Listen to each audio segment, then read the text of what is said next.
So you've shot your footage, you've got it all edited, you're all done and dusted, but you still need to sort of tweak the colours a little bit to correct them, because invariably from clip to clip there will be slight differences. So I'm going to give you some tips today, or a tip today, on how you can make that job much easier for you. So we're going to change footage from uncorrected to corrected like this.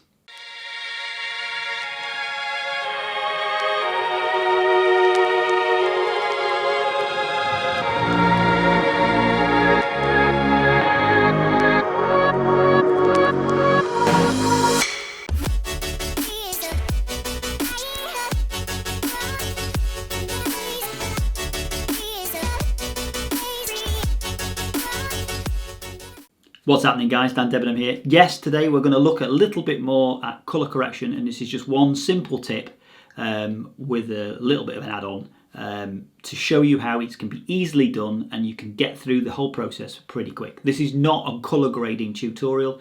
Grading is an entirely different kettle of fish, as it were. That's where you're wanting to give a look to your footage, and each individual scene and clip may have a different look depending on what emotions you want to evoke. We'll cover that later. This is a very basic colour correction, how to do it. Once you've colour corrected your footage, you've colour corrected a clip, and you want to get on with doing the rest of the timeline, but not having to go in and out of each individual clip. So without further ado, let's get into Premiere and let's have a look how we do it. So in Premiere Pro, you've got your clip all set and you're ready to go, and you've got everything you need, and your timeline is absolutely set out and you're ready to go. Now you've already colour corrected one clip, so that's basically what you'll do. You'll colour correct the first clip, or the clip that you are working on at that particular time. But you need to colour correct all the other clips. So as you can see, it jumps from here. You can see that it jumps to a section that isn't colour corrected. And that is just basically a flat image. And we need to colour correct all these, and we want to colour correct them all so that we can get a similar look across the whole of this entire scene.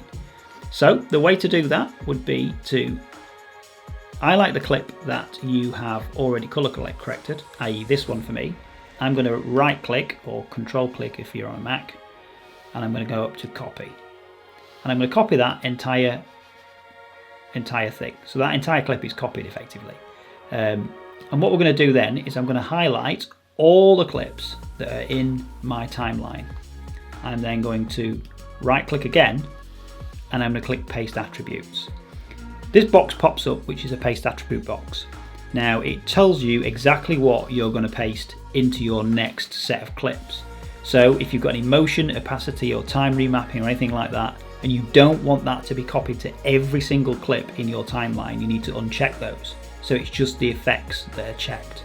And in the effects, you'll see all the list of the effects of things that have actually been included. So if you've got other things that are in there that have been done as an effect on top of your clip, you may not want that to be checked either. So you need to uncheck those, so only the Lumetri colour panel is checked. Once we do that and click OK, you'll see that the line's gone yellow at the top, which shows that it's not rendered out yet, it's just a preview.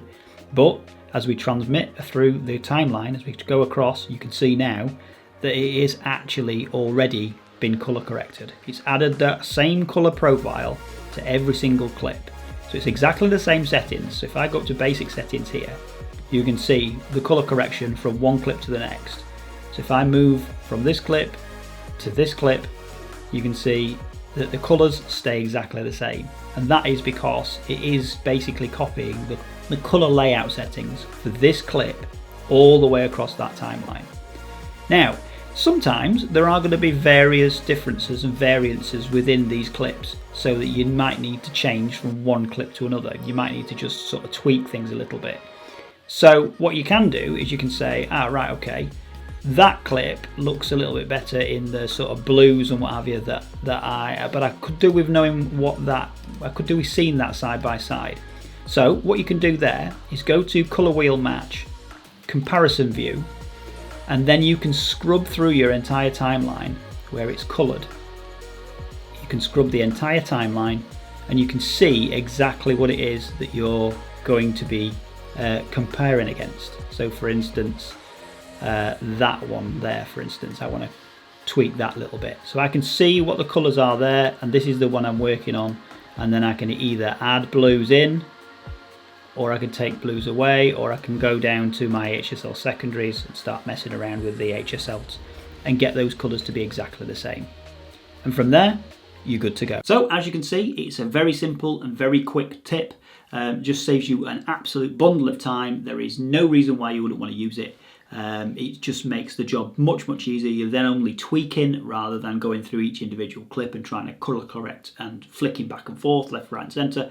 It's much easier to do.